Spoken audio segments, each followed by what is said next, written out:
Hey, Virginia. I think we're live. Let me just check. It always takes a moment to connect to Facebook. Make sure that I set it up right.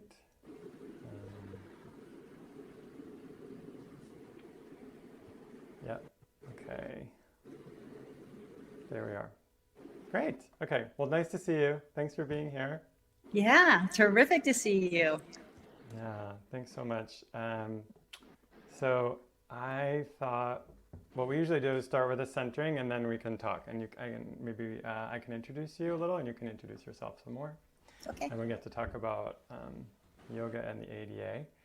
But I like to start with a centering as people are arriving, so that we can just, it helps me, basically. Good practice. Yeah, that's the yoga part. So why don't we start getting comfortable wherever you're seated or wherever your body is right now. See if you can connect with gravity and just feel the weight of the body resting into whatever support, the chair or the floor. You can have the eyes open or closed, whatever's comfortable for you. As you exhale, really connecting that downward energy, grounding. And on the inhale, see if you can feel a lift through the body, some energy moving up, lengthen the spine. And you can follow that breath for a while, the exhale connecting down and grounding, and the inhale lifting, lengthening, connecting upwards.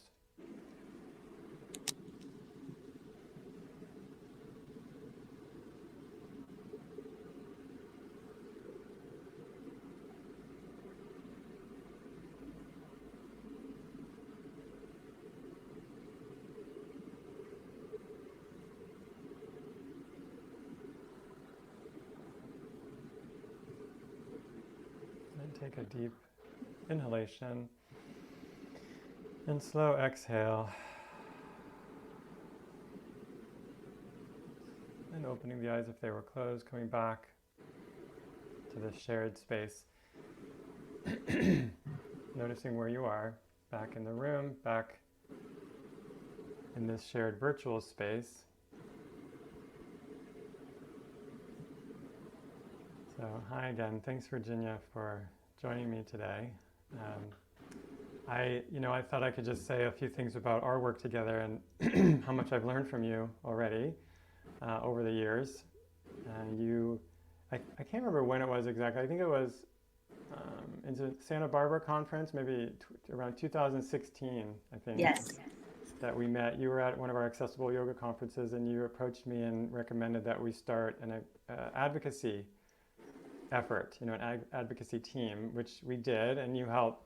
I mean, it's still kind of happening. It's just quiet at the moment, but we spent many years working on different issues. Mostly we worked around Yoga Alliance and looking at how we could help kind of force change at Yoga Alliance. And then eventually there was a change of leadership there and they really started listening to us. And I can talk more about that if people want to know. But you were just such a huge part of that, and you've taught me so much about just this piece that I wanted to really focus on today, about the ADA and just more like the legal aspect of disability rights and how that affects our work in yoga. Well, my work and this organization's work, but also for all yoga teachers and practitioners, what we need to be aware of and how we can do better, basically. But I wonder if you could say a few things about your work and yourself. Sure. Thank you for having me. It's a terrific opportunity to talk about the ADA. We've certainly had a lot of online events and blogs and things because the ADA recently celebrated its 30th anniversary last Sunday, in fact. So my work and how I came to accessible yoga is sort of a story of an intersection. I'm an attorney, and for many years I've worked in the field of disability rights, a person with a disability. And I've worked at Disability Rights California, Disability Rights Maryland, and now I'm at Disability Rights North Carolina. So we are a group of organizations. There's one in every state and territory. We're known as the Protection and Advocacy Network. And we provide free legal advocacy services to people with all types of disabilities of all ages and the most necessary issues. So the ADA is one of the tools in our kit. And so that's why I guess I'm here to speak with you. But I found my way to yoga after an injury. It was, suggested to me that yoga might be something that I would still be able to do, because one of the ways that I keep myself physically and mentally healthy is through some sort of physical activity, and I was not able to do the ones that I normally engage in. And so I was trying to heal my physical body, and there was such a mental health impact when I started practicing yoga that I just stayed with it. I got my 200-hour yoga teaching instruction, and I was dismayed that there was no introduction of disability, how to include people with disabilities in yoga class. I thought anybody could teach an athlete yoga. Where's the rest of it? There also were not many people with disabilities in the classes that I attended. I thought, where are all my brothers and sisters? So I literally found my way to Jivana by Googling accessible yoga. At that time, I was living in Baltimore, and I found out there was this conference coming up in San Francisco. And I told my husband, Michael, I have to go. And he agreed, yes, you have to go. And so I was listening to Jivana and the other speakers. And then at the end of the conference, Jivana was telling people how they could get more involved. And he talked about different committees that people could get involved in. And because of the way I came to all of this, I approached him afterwards and I said, I think we need an advocacy committee to advocate for yoga to be more inclusive with people with disabilities, and yoga instruction to include people with disabilities. And he just was so immediately open to it. And he said, yes, you're right. We need an advocacy committee and you should be on it. And run it. So that was the beginning of it. Yeah, that was awesome. Thanks so much. And we did a lot of great work. I mean, I feel like, maybe we could talk about Yoga Alliance a little bit, just because I think it was a big success. Actually, there was a lot of people concerned about Yoga Alliance back then, and it was a different administration, they had different leadership, and it was a leadership that really wasn't listening to the community and hadn't addressed any of these issues at all. And so we had a letter writing campaign. There was actually a petition that Stephanie Munaz had started. There was we were talking to the board members there. We wrote them letters, we made some serious formal requests actually for them to address these issues. And then all of a sudden they brought in a new administration who was really open to these ideas and brought us in, and we then got to work with them on the new standards, which, again, they didn't listen to everything that we did, but they really took a lot of what we said to heart. And I think especially now, if you look at they just released a new code of conduct and scope of practice, which I feel is a lot more sensitive to these concerns, especially the code of conduct, which directly addresses active inclusion and disability, and it mentions the ADA actually in their code of conduct. So they, basically, at this moment, anyone who's registered with Yoga Alliance really needs to be conscious of that issue. Of course, it's the law in the U.S. anyway, the ADA, but now yoga teachers are being reminded that that's part of their requirement, is to address the ADA. And actively include people with disabilities, and any marginalized group actually needs to be included in yoga. And a lot of that's thanks to you, honestly, because I think what you helped me with so much is just understanding the legal implications, not just of the ADA, but just of this work in general. I'm not a lawyer. I don't really. I'm more of an activist, and sometimes I think activists, we know what's right and we make a lot of noise, but it makes a big difference to have the law behind you, So I really appreciated that. Your knowledge and experience really helped. Well, thank you for that. And, like in all things in life, we need each other, and everybody brings something to the table that is necessary and must be included. And yes, all marginalized groups. I appreciate that you have been working intersectionally to bring yoga to people with disabilities, people of color, low-income communities, institutionalized populations, incarcerated persons, just really opening it up to the people that can honestly benefit most, people who, have experienced intergenerational trauma and, daily microaggressions. And it's such a huge relief. And I really appreciate everything that you've done to bring the opportunity to more people and the awareness to more people. Great. Well, we have a long way to go, but thank you for that. I wonder if you could give us just like a quick overview of the ADA. I mean, I remember one thing you told me once, which was something about the spirit of it versus the actual details, and that was helpful to me. Can you talk about that? Yes, I mean, there's the technical requirements of the law that can really be, when it comes to like physical accessibility, there's, a lot of like measurements and, becomes quite technical. But there's also the spirit of the law, which is, what is needed to include people with disabilities. So it's not a cookie cutter approach. And I think that's what makes it difficult for some yoga businesses, because their business model does not lend itself well to an individualized approach, but that is what the law requires. And so these are reasonable accommodations and reasonable modifications, which are changes to the general practice that are needed to ensure that someone with a disability has equal access to the good or service that is being offered to the general public. And yet, like one of the questions, we had some questions before we came on, and one of them was about how, they understand that the ADA requires that, but it seems like many yoga studios aren't physically accessible, at least, like don't have, they have stairs or they have bathrooms that aren't wheelchair accessible, things like that. And how is that still possible?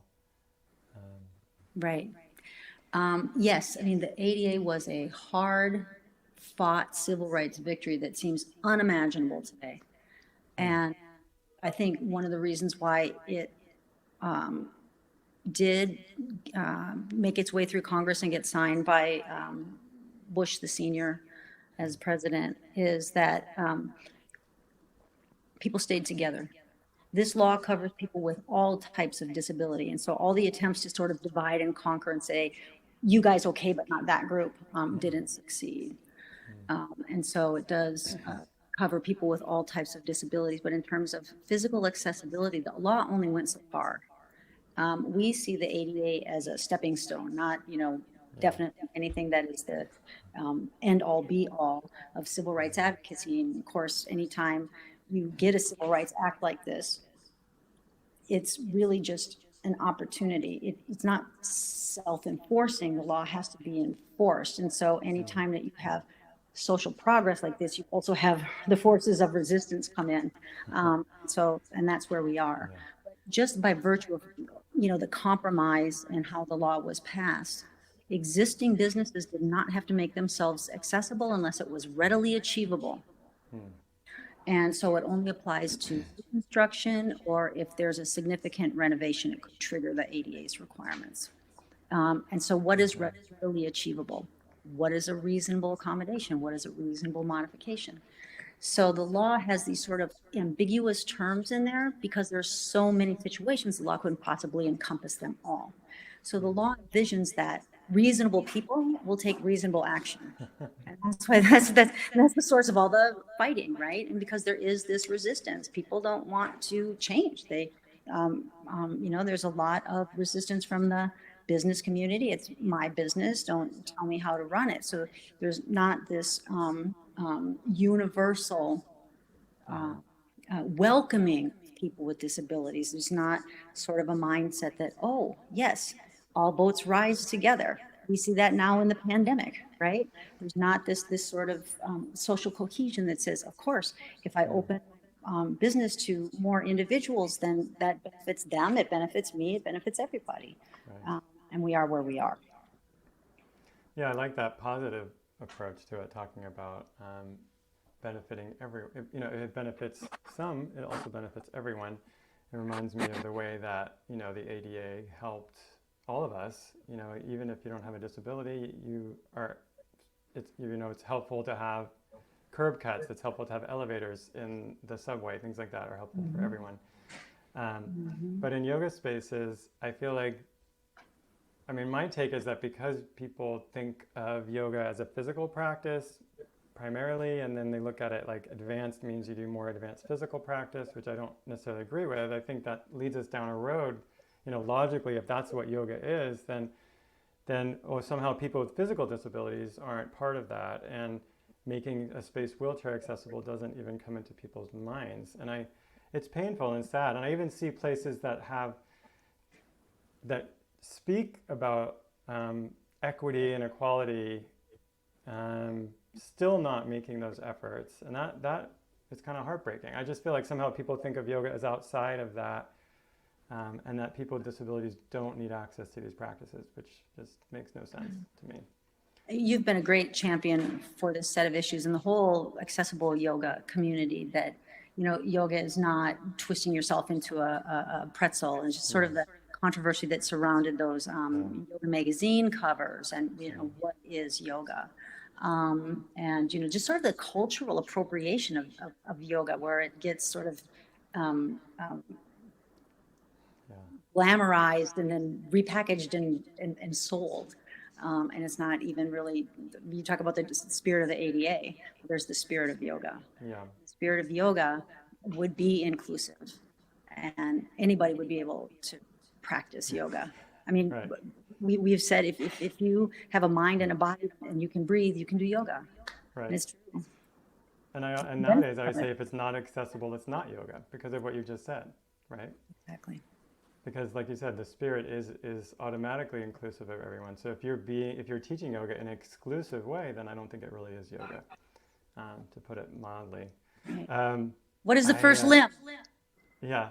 First, right? Well, yeah, the Ahimsa. first thing is we're trying to be nice people, not cause any harm. Right. All right, well, I had some questions. So there was a question about that, I guess, which is, I think you answered the question about physical accessibility, and the reason that many yoga studios aren't is that they didn't have to, but we would still think that they might want to be. So it's something for studios to really keep in mind, and teachers as well. Like when you go start a class somewhere, consider is this space accessible, and more than physically, is it accessible in other ways?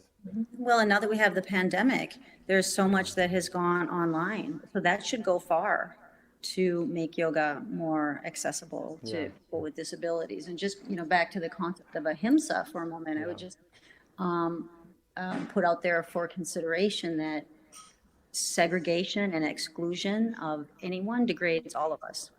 Right.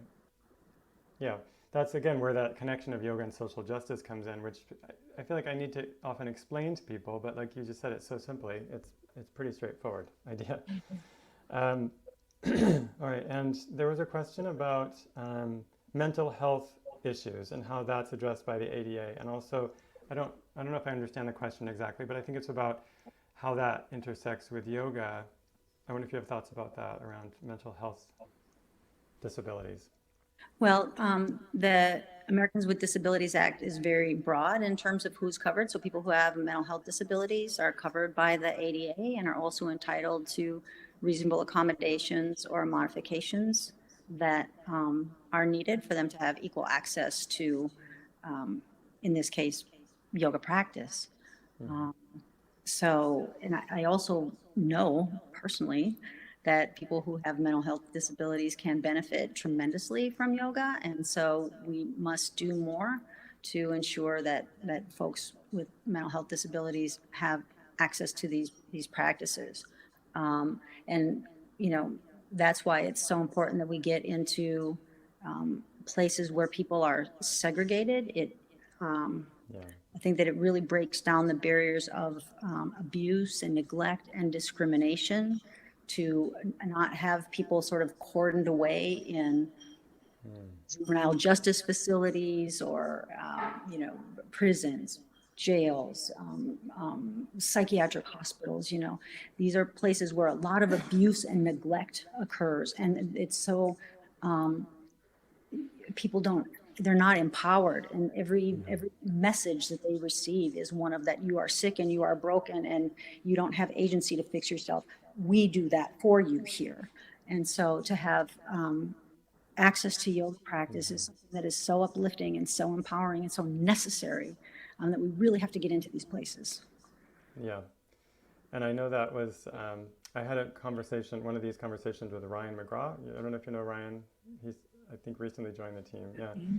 He's in Chicago. He works with ADAPT, and he was talking about their work around, resident, what do they call them? Yeah, there's like these facilities where they have people with disabilities or seniors, and how COVID was impacting those places, and how it was just really, not only was COVID spreading quickly in these institutions, but also there was really a lack of rights around, because of COVID, people weren't able to communicate from inside out, and no one really knew what was going on. And I think we've seen that in a lot of facilities during COVID, in prisons where COVID's spreading, or the places Ryan was talking about. Yeah, we've actually litigated that issue in North Carolina, and we're able to get protections for prisoners with disabilities during a pandemic. The congregate facility situation is terrible. These places have gone from being sort of sad and segregated places to literal death traps. And I know North Carolina has a long way to go in terms of making community-based options available to people. But just the long history of discrimination and segregation has resulted in a situation where if you need some assistance with what we call activities of daily living, a little support, who doesn't need a little support, that your only option in order to get it is to go into a group facility. And so that has really put people at risk during the pandemic. Yeah. And what else around COVID? Like you mentioned one positive thing, which is that it seems to me like for yoga, a lot of teachers have moved online, which is a more accessible platform for many teachers. And I know I had resisted teaching online. I don't know why exactly, but I've really enjoyed it. I've really enjoyed switching, and I offered my accessible yoga training online for the first time, and it was really fun, and I think more accessible. And many people who couldn't join me in the past were able to take the program online. So I feel like there's benefits that are coming out of this as well around accessibility. I said, from the lockdown is a lifestyle that many people were already kind of living. Like a lot of people were living, isolated for whatever reason because of disability or chronic illness. And there's a lot of wisdom there that we could all learn from. And I think, we've seen how to be flexible in our lives, how to work from home, how to teach from home, things like that. So it feels like there's been some benefit from this time. Yes, there have been a few, and I'm hoping that the vast disparities that are on full display during this pandemic is I wanted to mention too, it's not just the people who reside in the congregate facilities, it is the workers who are overwhelmingly women, overwhelmingly women of color, overwhelmingly overworked and underpaid, and there's been a high rate of illness and death in the staff. Not yet. Right. So, now that we have this knowledge, the question becomes, what are we going to do about that? I don't know. We need to get more people to help, and I don't know if you saw the posthumous op-ed that John Lewis wrote in the and was published by the New York Times. And that was that today? The day of his funeral, and it really is a personal call to action for each and every one of us. Yeah. I mean, it's such an important message right ahead of the election. Hopefully we have an election. Yes, we will have an election. There will be an election. Everybody votes. Everybody vote your conscience, vote your values, please.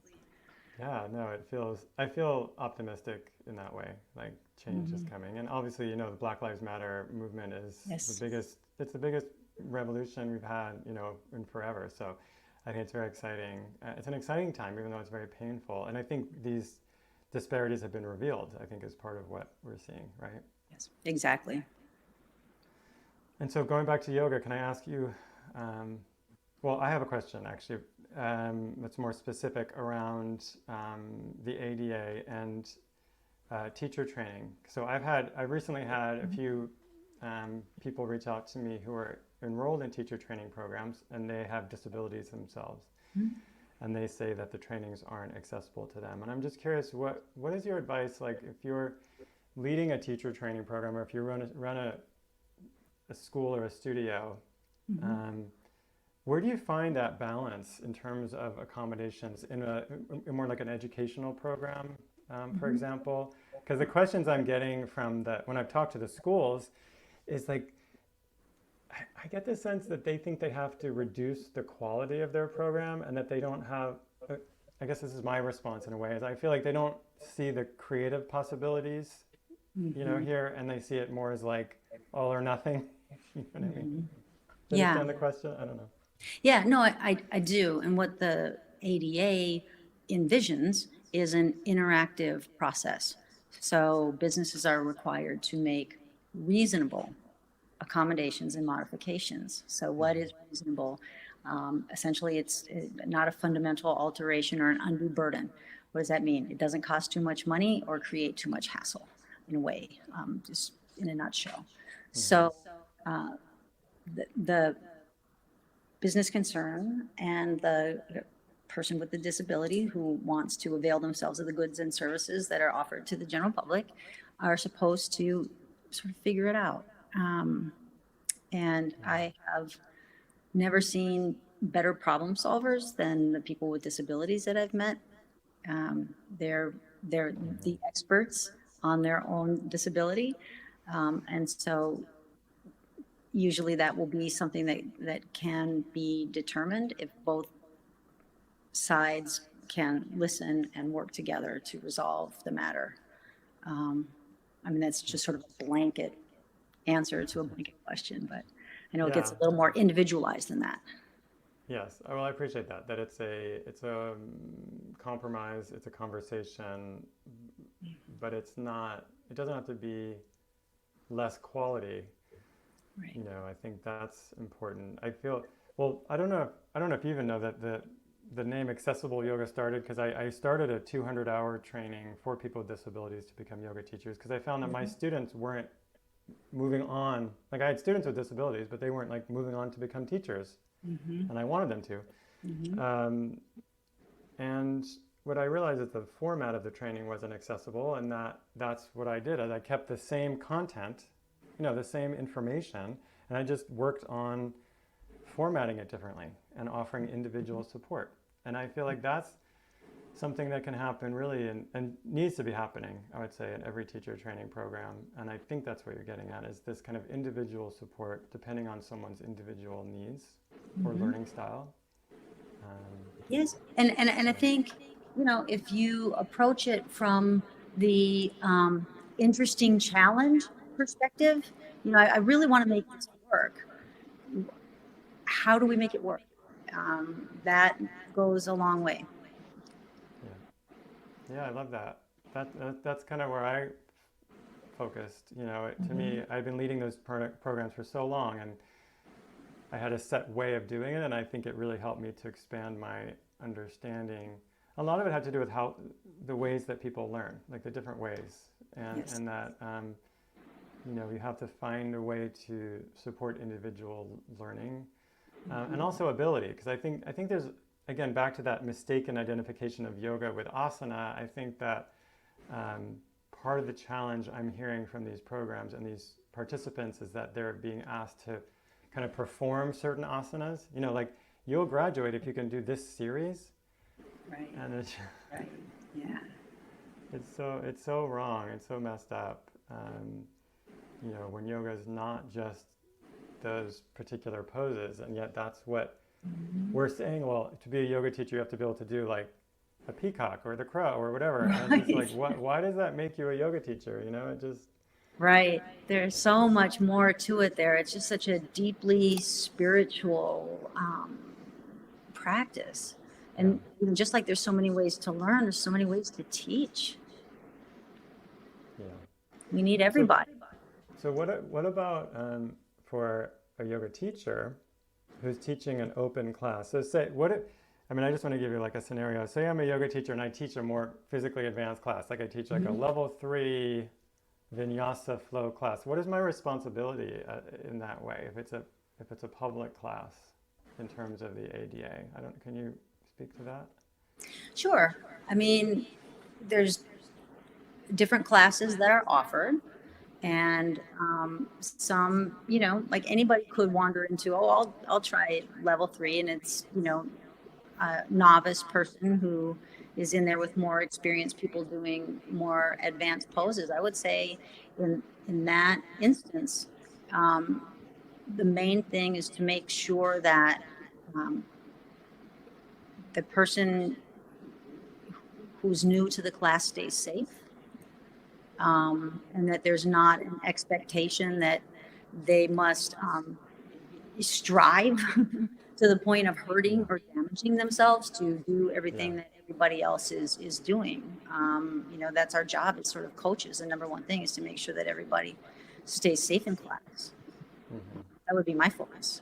But I mean, coming from the legal side, though, is there a requirement there? Is there a requirement that we include people with disabilities in our classes? Or do you feel like, I guess the question is, do you think it's okay to offer kind of this advanced physical class and not make it accessible? Like legally speaking, I guess I'm just curious if... Yeah, I mean, I can't see any reason to say, just on some basis that you would exclude people from class. You can let them know what else is available, Right. And what the difference is, and, recommend that they give a couple of different classes a try and see which one might work best for them. Right. And what if someone has a person with a disability feels they've been excluded in some way? Do they find a lawyer, or what could they do to address that? Well, unfortunately, there's a lot more need for legal help than there is legal help to go around. I mean, sad fact is that people with disabilities are still 30 years after the ADA much more underemployed and unemployed than their non-disabled peers. So there's not that many people with disabilities who have the resources to hire a lawyer. They really are.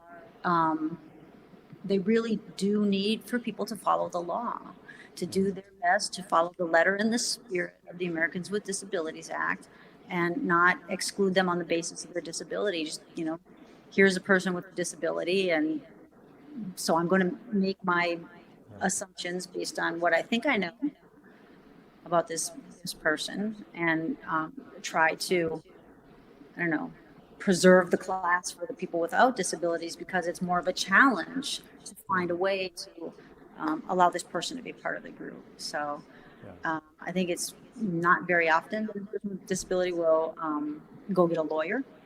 I think that might be sort of a stereotype.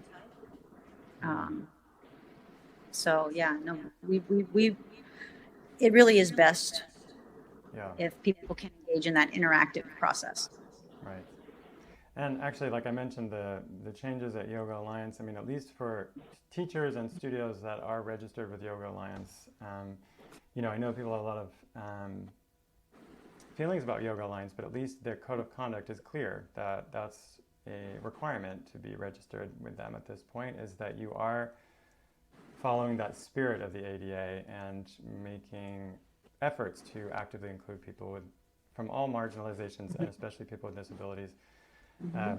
Which is why I think it would be great if more people got training in accessible yoga. And I know that was one of the questions, which I can answer myself. Someone's asking, that there are lots of trainings, lots. There's a number of great trainings in the field of accessible yoga. I lead one. I'm doing it online again in September.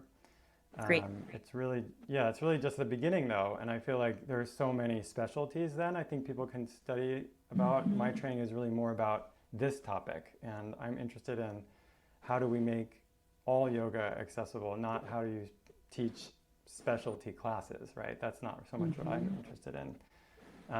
There's so much for that. There's yoga therapy and there's lots of specialized trainings. But anyway, so people can look into the accessible yoga training, which is now online, so it's more accessible. Good.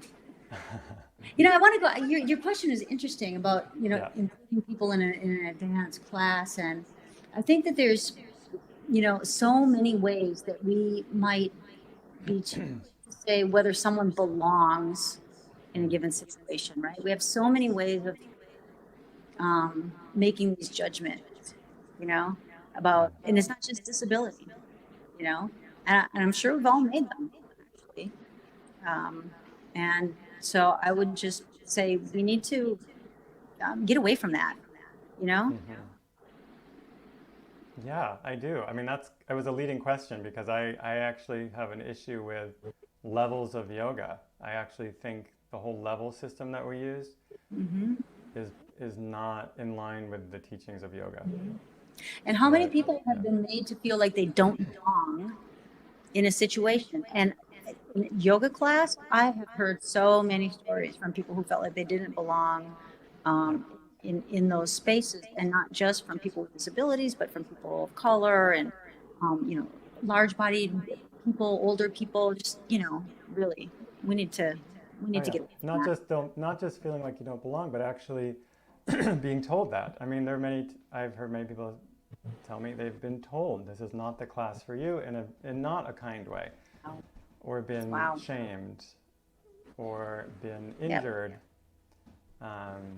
unnecessarily injured by the teacher pushing the student too far, or the student doing it on their own because they were trying to keep up with the class. I mean, there's a lot of damage done in the name of yoga, which is so painful to me because, like you said, ahimsa is our first teaching, and it really feels like we should do a better job if we're not going to help, at least to not injure people, emotionally or physically, by making them feel unwelcome or excluded, or actually injuring them physically through a practice. And I think that really speaks to what I was hoping to bring up with you, and just this idea of, like you said, the spirit of the ADA being almost like a cultural shift in awareness around accessibility and equity. And I feel like, like with everything, it takes time, but it just feels like here we are 30 years 30 years out, and in a practice like yoga, which you'd think would bring in a community of people that are generally, and probably I shouldn't generalize about yoga practitioners or teachers at all because it's such a diverse group, but you would think they would be open-minded, that they would be aware of this kind of an issue, and yet I don't see it happening so much. I think within the accessible yoga community it has, like in this community and all our connected communities really are working on it, but the more commercial yoga feels very exclusive to me. Very much so. And one of the important things that I and others have learned from your approach is that both the student and the teacher are student and teacher, right? I mean, the teacher is also a student, and the student is also a teacher. Really what you're doing is just offering what you happen to know. In my case, it's like a 200-hour, this is like a baby thing, right? But offering what, I have to offer to facilitate your yoga practice, right? And so it's like, how could it be that someone doesn't fit your limited, perspective of what you're teaching? Is this your opportunity to expand yourself as a yoga practitioner, as a yoga facilitator? Don't miss it. Yeah, I love that. Thank you for saying it that way. And it's funny, I'm actually putting together another course right now for Yoga U Online that'll be on that topic, about like finding your own inner teacher, which is really the same kind of thing, like students seeing empowering yourself as student, and also when you're a teacher continuing to learn, and I think that's what you said so beautifully, which is that even if I'm the most experienced teacher in the world, you're still more of an expert on your body than I am. And there's this real, it's almost like a hierarchy that we create in yoga that is so dangerous, because we're not just teaching exercise. It's not physical therapy. And so in yoga, you can't, the teacher might have some great insight and even be psychic, but I mean, still, you can learn from someone's actual experience.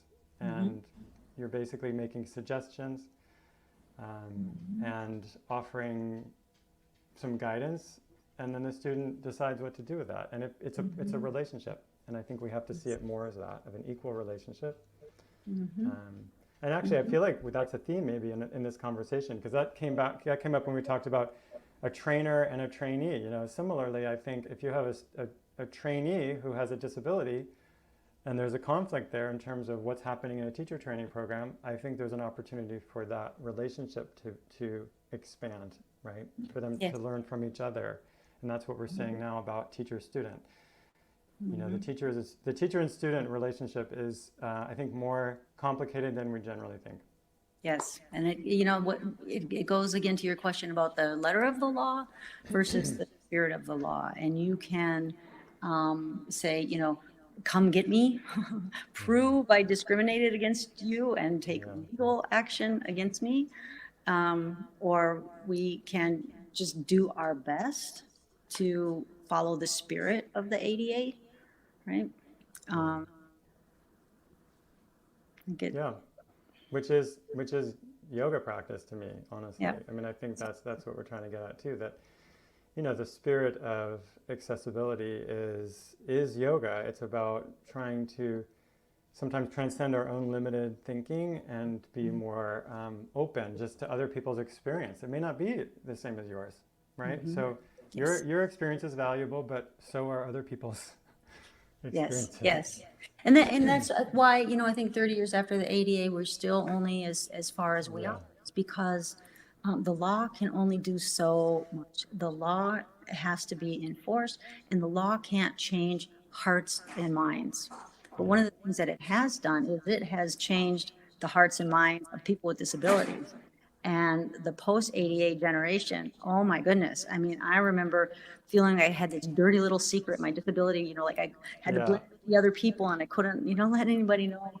And the disability pride that they have, and just the heightened expectations they have for themselves and the world and their place in it is just fabulous. So a new day is coming in that regard. Yeah, and there's a comment let's see, William wanting to talk about it more. I mean, I agree. I think this is a really such an essential conversation in yoga. I rarely ever hear it happening. I mean, I feel like I'm kind of just repeating myself over and over, and then trying to get people to listen to you and the other people in our community that are so knowledgeable about this, and raise awareness, because we're teaching a practice that's primarily physical. It feels especially important that we're conscious of the ADA or issues around accessibility, especially physical accessibility. But of course, all of us in all of our lives need to have more awareness around this, around how we're excluding people with disabilities or other marginalized groups. But I feel like yoga is mostly a physical practice, and yet I don't see this being addressed hardly at all, honestly. So it's a little bit heartbreaking to me, but I appreciate you and what you're doing. Well, and we need more helpers. So get involved in accessible yoga, get involved in our movement. I mean, we really do have a movement here to make yoga more accessible to all marginalized people, all oppressed people who need yoga the most. We have to find ways of doing that. So we need more people involved in this movement. Yeah, so maybe we should leave it there, huh? What do you think? I know that we could talk a lot longer, but just for today. Okay. Anything else you want to say? You want to share? No, just thank you. It's so great seeing you again, and you're still hard at it, and I appreciate your efforts so much. I'm so glad you came up in a Google search. Yes, me too. And thank you. Thanks so much for everything you do. I mean, all your work and everything I've learned from you. It's been incredible. And I love just knowing you're out there. Right back And to then you. I can call you Absolutely. and call you when I have questions. So I Hmm. appreciate that. And hopefully we can get our advocacy team back together and do some more work. Yes, and actually, thank you for raising the profile about what we're all trying to achieve because, back when we had that Santa Barbara conference, it was sort of a nascent effort. And now, you're a big shot on Yoga International and, all over the place. Fabulous. You know, I don't we've know about that. long way. There's a long way to go, but we Yeah. now at least we have momentum and a vision, and we're going to get there. Great. Thank you so much.